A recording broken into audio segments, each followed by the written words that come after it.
नमस्कार विद्यार्थियों। आज हम बीए भाग द्वितीय वर्ष हिंदी साहित्य प्रथम प्रश्न पत्र रीतिकालीन काव्य में जो हम आपके पाठ्यक्रम में सम्मिलित भूषण कवि की रचनाएं पढ़ रहे हैं, तो उसी सिलसिले में हम आगे जारी रखते हुए कवि भूषण के जो कवित्व हैं, उनके जो छंद हैं, भूषण ग्रंथावली से आपके पाठ्यक्रम में लिए गए हैं, उन्हें हम पढ़ेंगे। देखिए, हमने कल छंद संख्या 5 तक पढ़ लिया था। छंद संख्या 6 जो छंद है, वो छंद संख्या 5 की जो भावानुभूति है उसी का दूसरा रूप है। छंद संख्या 7 भी उसी तरह का है और छंद संख्या 8 भी उसी तरह का है।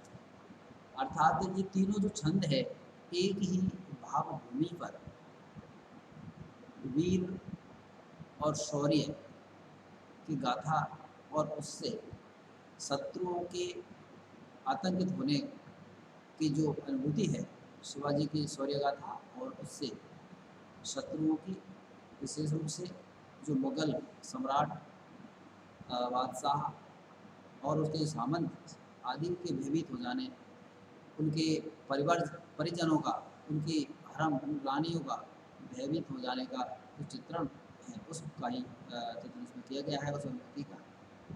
पहला जो छंद है 6 संख्या, देखिए। ऊंचे गोरे मंदिर के अंदर रहने वाली, ऊंचे गोरे मंदिर के अंदर रहती है, कंदी मूली भोग करे, कंदी मूली भोग करे, तीन बेरे खाती है, वे तीन बेरे खाती है, भूषण शिथिल अंग, भूषण शिथिल अंग, बीजन डोलाती है, बीजन डोलाती है, भूषण बनत शिव राजवीर तेरे त्रास नगन जड़ाती देवे, नगन जड़ाती है।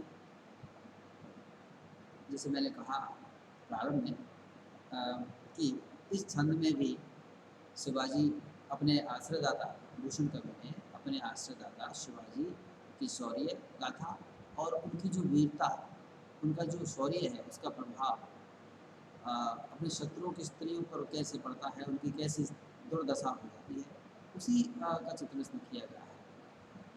और चित्रण जो है वो रीतिकालीन जो चमत्कारिक आलंकारिक जो प्रवृत्ति रही काव्य की, उसी नजरे से किया गया है। तो देखिए पहली पंक्ति, ये जो छंद है भूषण का बहुत ही लोकप्रिय छंद है और इस छंद को यमक के उदाहरण के तौर पर एक चमत्कारिक रचना के तौर पर, सामान्य तौर पर आम जन में कहा जाता रहा है, प्रचलित रहा है। देखिए, ऊंचे गोरे मंदिर के अंदर रहने वाले, ऊंचे गोरे मंदिर के अंदर रहाती है, पंक्ति एक जैसी लगती है लेकिन अलंकारिक चमत्कार है और उसी यमक जो अलंकार के चमत्कार की वजह से अर्थ अलग है। मंदिर का समझिए पहले, मंदिर और मंदिर दो शब्द हैं जो कि हिंदी भाषा में प्रचलित है। मंदिर का अर्थ होता है पहाड़, मंदिर का अर्थ आप सब जानते हो दिवाली। तो यहाँ मंदिर और मंदिर को भी मंदिर के तरह काम में लिया गया है और ब्रज भाषा में मंदिर के स्थान पर स्थानीय जो रूप है वहाँ उसे मंदिर ही कहा जाता है, मंदिर को मंदिर कहा जाता है। जो लोक जनजीवन है उसमें मंदिर को मंदिर कहा जाता है। तो ये कोई भाषाई दोष नहीं है, जो लोक भाषा रूप था ब्रज भाषा का, उसका प्रयोग भूषण कवि ने किया है कि जो शत्रु मुगल दरबार और उसके सामंत नवाब जो भी अधीनस्थ राजा थे की स्त्रियां हरम जो रनवाड़े थे उनमें रहते थे, तो वे ऊंचे घोर मंदिर के अंदर रहने वाले, ऊंचे घोर मंदिर से यहाँ राजमहल से लिया गया है। तो ऐसे राजमहलों में ऊंचे घोर बहुत बड़े भव्य इमारतों में रहने वाली, ऊंचे घोर मंदिर के अंदर रहती है, वो ऐसे राजमहलों में ऊंचे भव्य भवनों में रहने वाली रानियाँ कहाँ रहती हैं? मंदिर के अंदर पहाड़ों में छिपती फिरती हैं, पहाड़ों में उनकी तलहटी में जंगल में छिपती फिरती हैं। कंदमूल भोग करें और वहाँ पर वे सिर्फ और सिर्फ केवल खाने के लिए उन्हें जंगल में पहाड़ों में जो जंगली कंदमूल फल है वही मिलते हैं। तो इसलिए 2 बार कहा गया है कि कंदमूल भोग करे, कंदमूल भोग करे। वो क्या है? कंदमूल, जंगली जड़ी बूटी जो भी हैं वनस्पति, उनका ही वो भोजन करती हैं। 3 बेर खाती ते वे 3 बेर खाती है। पहले तो ये पंक्ति पिछले छंद में भी आपने पढ़ी थी और यहाँ भी पंक्ति पुनः आई है कि वो रानियाँ जब राजमहल में भव्य आलीशान जीवन उनका था, तो वहाँ पर वे 3 समय पर अच्छे अच्छे भोजन करती थी। और अब ऐसी शिवाजी के शौर्य के प्रभाव से आतंकित होकर के राजमहल छोड़ना पड़ा और अब उनकी ऐसी दुर्दशा है कि वे केवल 3 बेर जंगली फल ही उनको खाने को मिलते हैं। जंगल में भी भरपूर उनको जंगली वनस्पतियाँ खाने को नहीं मिलती, केवल अल्प मात्रा में। 3 बेर का मतलब अल्प मात्रा में ही मिलती है। भूषण शिथिल अंग, भूषण शिथिल अंग, विजन डुलाती थे, मैं विजन डुलाती हैं। और वो जो रानियाँ थी, उनके जो शरीर के अंग हैं वो पहले हष्ट पुष्ट स्वस्थ थी। अब जब वो अब राजमहल से चली गई हैं, उनको राजमहल छोड़ना पड़ा, खाने पीने का अभाव हो गया, तो उनके जो शरीर के अंग हैं वो कैसे पड़ गए हैं? शिथिल पड़ गए हैं। वो बहुत ही शारीरिक रूप से कमज़ोर हो गई है। बेजन डुलाती थे, वे बेजन डुलाती हैं। बेजन बीजनी जो पंखा हवा करने का होता है उसके लिए। राजमहलों में सामंतों पर आपने देखा होगा कि राजा महाराजाओं को बिजन डुलाया जाता है, तो उनके जो परिचारक होते हैं वो करते हैं। तो पहले रानियों की भी इसी तरह से सेवा की जाती थी और अब वो बिजन डुलाती है, खुद डोलती रहती हैं। कहाँ? बिजन, जंगल में। वे अभी जंगल में डोलती रहती हैं। किसी समय अपने भव्य महल में राजा जो है अपनी सेविकाओं से, सेवकों से हमेशा भरी रहने वाली रानियाँ जो है अब जंगल में मारी मारी फिरती है। भूषण बनत सुबेराज वीर तेरे दास, न गने जड़ाती तेवे न गने जड़ाती हैं। भूषण कवि कहते हैं, भनत का अर्थ होता है कहना। भूषण कवि कहते हैं कि हे शिवराज, वीर पुरुष, वीर सम्राट शिवराज, तुम्हारे त्रास, तुम्हारे डर से नगन चढ़ाती थे, वे नगन चढ़ाती हैं। वो पहले जो कि हीरे, नग आदि रत्नों से जड़ित आभूषणों से लगलग रहती थी, लदी रहती थी, अब वे नगन चढ़ाती हैं। अब वे जंगल में एक तरह से नग्न ही घूमती फिरती हैं, अर्थात वो ऐसी दुर्दशा हो गई है कि वो जंगल में चली गई हैं। वहाँ उनके पास ओढ़ने, पहनने, खाने पीने के लिए किसी तरह की जो है वस्तुएं उपलब्ध नहीं हैं और आपके भय से ही ये सब शत्रुओं की जो स्त्रियां हैं उनकी दुर्दशा हुई है। ऐसा कवि ने चित्रण किया है। यमक का तो इस पूरे छंद में चमत्कार है ही। इसके अलावा आप अनुप्रास अलंकार भी आप इसमें देख सकते हैं। जो छंद है कवित छंद है और कवित छंद की जो गेयता है वो आप इसमें देख सकते हैं। यति यति प्रशस्य है कवित छंद की।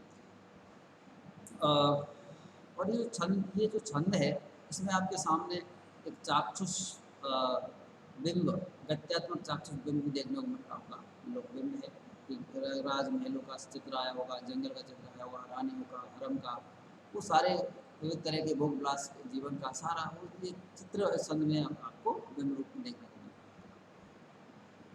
अगला जो छंद है तो मैंने कहा कि ये भी इसी मानसिकता का है, इसी अनुभूति का है और उसी के व्यक्ति छंद में की गई है। अतर गुलाब चोब चंदन गुलाब सब, सहज शरीर की शोभा से के साथी हैं। पल भर पलंग तेरी भूमि पे धरा के पाँव, तेई खाने पान छोड़ सब बन डोले लाती हैं। भूषण बनत शिवराज वीर तेरी त्रास हर भर तोरे निज सोते में सिराती हैं। ऐसी पर नर में हर में बादशाह ने की नाशपति खाती ते बनाशपति खाती हैं। तो उसमें चोबा का अर्थ, चोबा जो शब्द होता है अतर, अतर से मतलब यहाँ इत्र, गुलाब जानते ही हो, चोबा भी इसी तरह का ही सुगंधित पदार्थ होता है जो इत्र, गुलाब आदि की माता, चंदन, ये सभी सुगंधित पदार्थ हैं और ये सभी विलास की वस्तुएं मानी गई हैं। तो ये राजमहलों में इनका जो है रानियों के द्वारा राजमहलों में इसका उपभोग किया जाता है। तो ये अतर, गुलाब, इत्र, गुलाब, चोबा, चंदन आदि जो सब सुगंधित पदार्थ हैं सहज शरीर की सुवास बरसाती हैं, जो कि कभी रानियों के शरीर को सहज रूप से सुगंधित करते रहते थे, उनके शरीर को सुवासित करते रहते थे सहज रूप से। पल भर पलंग तेने भूमि पर धरत पाँव, ते खान पान छोड़ सब छोड़ बन बेले लाती हैं। और ऐसी राज रानियाँ जो कि सुगंध पदार्थों से कभी पूरी तरह से सहज सुलभ रूप से सराबोर रहती थी। कभी उन्होंने ऐसो आराम के जीवन में पलंग से उतरकर जमीन पर पैर भी नहीं रखा, अर्थात कभी तनिक मात्र भी जीवन में कष्ट नहीं आया, कभी कष्ट अपने शरीर को नहीं दिया। ऐसी जो राज रानियाँ हैं वो तेग खान पान छोड़ वन में लाती हैं, और वे सब ये सब कुछ खाना पीना छोड़ करके राजमहल के जो सुख है उन्हें सुख वैभव विलास के जो सुख है उनको छोड़ करके कहाँ चली गई हैं? वन बिललाती हैं। बिललाती मतलब भयभीत होकर के पुकारना। तो ये वो वन चली गई हैं सब छोड़ करके और भयभीत हुए फिरती हैं। भूषण बढ़त शिव राजवीर तेरी त्रास, हार भार तोर निज सोते में सिराती हैं। भूषण कवि कहते हैं कि शिवराज तेरे त्रास, कि हे वीर राजा शिवराज, शिवाजी तुम्हारे डर से आतंकित होकर के हार भार तोड़ निज सुध बिसराती है। उन्होंने अपने जो आभूषण हैं वो सब तोड़ दिए, हार भार सब तोड़ दिए, और अपनी जो सुधि है, स्मृति, वो भी उन्होंने भुला दी है। अर्थात वो सब इतनी अधिक व्याकुल हो गई हैं कि चिंतित हो गई हैं कि उनको कुछ याद नहीं रहा और अपने आभूषण भी तोड़ दिए। ऐसी परी नरम में हरम बादशाह ने की नाशपति खाते थे, वह नाशपति खाती हैं। कि जो बादशाहों की जो हरम थी वो इस तरह से नरम पड़ गई है, अर्थात जो मुग़ल बादशाह थे, उनके नवाब सामंत आदि, उनकी हरम में जो रानियाँ रहती थी वो सभी शिवाजी के शौर्य से आतंकित होकर के, उनके डर से भयभीत होकर के जंगल में चली गई है। उन्होंने आभूषण सब तोड़ ताड़ के फेंक दिए हैं, पटक दिए हैं, और इसलिए वह जो हरम है वो बादशाहों की नरम पड़ गई है, अर्थात हरम खाली हो गई है। हरम में जो रानियों का वैभव विलास का जीवन है वो समाप्त हो गया है। और अब वो कहाँ चली गई हैं डर के मारे? जंगल में, और वन में चली गई हैं तो नाशपति खाती थे, भी नाशपति खाती हैं। पहले वे यहाँ विभिन्न तरह के जो मेवे, खाद्यान्न, फल फ्रूट, उनका फलों का उपभोग करती थी राजमहलों में, लेकिन अब जंगल में जाकर वनस्पति खाती हैं। जंगल में जाकर के विविध तरह की जो जंगली वनस्पति हैं उनसे अपना पेट भरती हैं। तो ऐसी जो शिवाजी के जो शौर्य है उसके प्रभाव से रानियों का किस तरह की दुर्दशा होगी उसका चित्रण इसमें किया गया है। यमक और श्लेष अलंकार जो मैंने आपको कहा कि वनस्पति वनस्पति और श्लेष अलंकार भी इसमें देख सकते हैं। छंद कविति ही है और अपने शत्रु की दुर्दशा का चित्रण इसमें किया गया है। तो रसवीर से अपने आसनदाता की प्रशंसा की गई है। अतिशोक्तिपूर्ण चमत्कारिक ढंग से यमक श्लेष का चमत्कार आप देख सकते हैं। अगला जो छंद है वो भी इसी मानसिकता का है, इसलिए इसको भी हम पढ़ते हैं अभी इसी कक्षा में। सौंदे के आधार किस्म से जन को आहार, सौंदे के आधार किस्म से जन को आहार, चार अंक लंक मुख्य चंद के समानी है।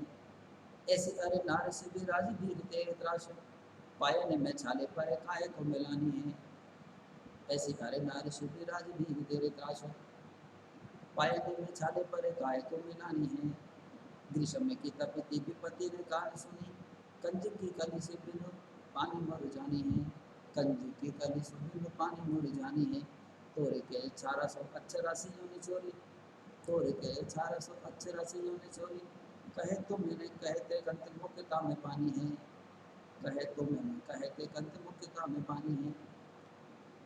कि यहाँ इस छंद में भी शिवाजी के शौर्य के प्रभाव और उनके शिवाजी के डर से जो राजमहलों की जो रानियां हैं वो भयभीत हो गई थी और वो किस तरह से शारीरिक और मानसिक रूप से कमज़ोर हो गई थी, दुखी और आतंकित थी। तो उनका पहले क्या था और बाद में क्या हो गया, शिवाजी के पहले उनका कैसा जीवन था और शिवाजी के प्रभाव से क्या उसमें अंतर आया, उसी का चित्रण उसमें किया गया। सौंधे के आधार के सिर से जने को आहार, यानी जो राजमहलों में रानियाँ, जैसे अभी मैंने बताया कि अतर चंदन चोला गुलाब आदि से सुगंधित रहती थी सहसा रूप से, तो वही कहेगा सौंधे का आधार कि वो सुगंधित वस्तुओं से हमेशा जो है स्वाभाविक रूप से आभूषित रहती थी और हमेशा किसी जन को आहार और सूखे जो मेवे हैं, जो कीमती सूखे मेवे वो हमेशा उनका भोजन करती थी, आहार था उनका। 4 अंक लंक मुख्य चंद्र के समानी हैं और जो स्त्रियां जिनकी बहुत ही कमनीय काया थी, कमर 4 अंक लंक 4 अंक के समान पतली जिनकी कमर थी, अर्थात बहुत ही पतली कमर वाली सुंदर स्त्रियां थी और जिनका मुख चंद्रमा के समान था।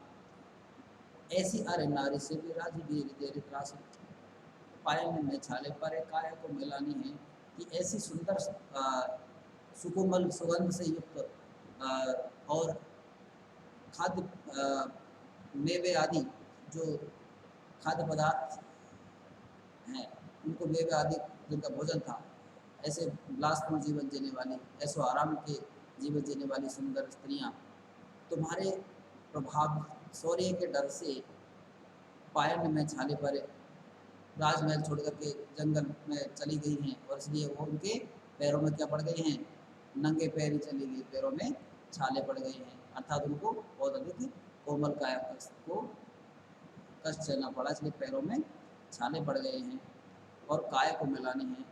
खाना पीना सब छूट गया है, व्यय विलास का जीवन छूट गया है, इसलिए उनके जो शरीर है वह भी कुमला गया है, उसकी सब चमक रौनक चली गई। ग्रीष्म में की तपति की विपत्ति में कान सुनी, कंज की कली पे पानी हो रिझानी है। और जिन्होंने कभी ग्रीष्म ऋतु में जो उष्णता होती है जो झुलसा देती है, वो कभी उन्होंने कानों से भी उसको नहीं सुना, कभी उनको महसूस नहीं हुआ कि गर्मी कैसे होती है, सर्दी कैसे होती है। राजविलास वैभव सुखपूर्ण जीवन जो उन्होंने जिया था वो अब ग्रीष्म ऋतु में जंगल में बारी बारी फिरती हैं और कंच की कली सी बिन पानी मुरझानी है। कि वो जो कंच कली सी सुंदर कोमल शरीर वाली स्त्रियां गर्मी से झुलस करके मुरझा गई हैं। तोरी के 488 यह निचोर कहे तुम मैंने कहते कंत पानी है। छरा छरा का मतलब भेदभाव या अलग हवा। तो ऐसी जो स्त्रियां हैं उन्होंने आपसी जो भेदभाव था सभी ने उसको बुला करके, छरा था भेदभाव, उसको बुला करके तोरी के 88 निचोरी, अक्षरा अप्सरासी निचोरी निचोड़ना। कि ऐसी जो स्त्रियां हैं उन्होंने अप्सरा के समान निचोरी है, पूरी तरह से दुखी होकर के कहती हैं, वो निवेदन करती हैं, क्या कहती हैं कि तुमने कहे ते कंत मुक्तता में पानी है। कि तुम तो कहते थे कि पति की मुक्ति में ही इज्जत है, मुक्ता में पानी है अर्थात मोती में पानी है। इसका अर्थ व्यंजना से कि पति मुक्ता पति की सेवा में ही मुक्ति है, पानी है अर्थात इज्जत है। तो ये जो छंद है इसमें श्लेष, मुक्ता और पानी श्लेष के अर्थ शब्द हैं, ये काम में लिया गया है। अर्थात वो अपने पति की मुक्ति की कामना करती हैं और शिवाजी से अपने पति की मुक्ति की कामना वो करती हैं। तो यहाँ जैसे मैंने कहा कि वीर भयानक रस दोनों अब देखने को मिलते हैं। इस तरह से ये जो छंद है ये पूरा होता है। और कभी संधि गति गति प्रशय विनोदी श्लेष, यमक, अनुप्रास, उपमा और रूपक, इन अलंकारों का यहाँ पर सहज स्वाभाविक और कहीं कहीं चमत्कार के लिए कृत्रिम प्रयोग भी देखने को मिल सकता है। और गुण और गौणी रीति भी आप इसमें देख सकते हैं। लक्षण व्यंजनार्थ जो शब्द शक्तियाँ हैं, ऐसे पदावली का भी इसमें प्रयोग किया गया है। और मुहावरे मई जो शब्दावली भाषा इसमें है, ब्रज भाषा की रचना या रीति का भी सभी कवियों के लिए आपको सामान्य तौर पर ध्यान रखना है। आज की कक्षा में हम इतना ही पढ़ेंगे, तब तक आप इसे देखते रहिए बार बार। अगली कक्षा में हम आगे छंद पढ़ेंगे। धन्यवाद।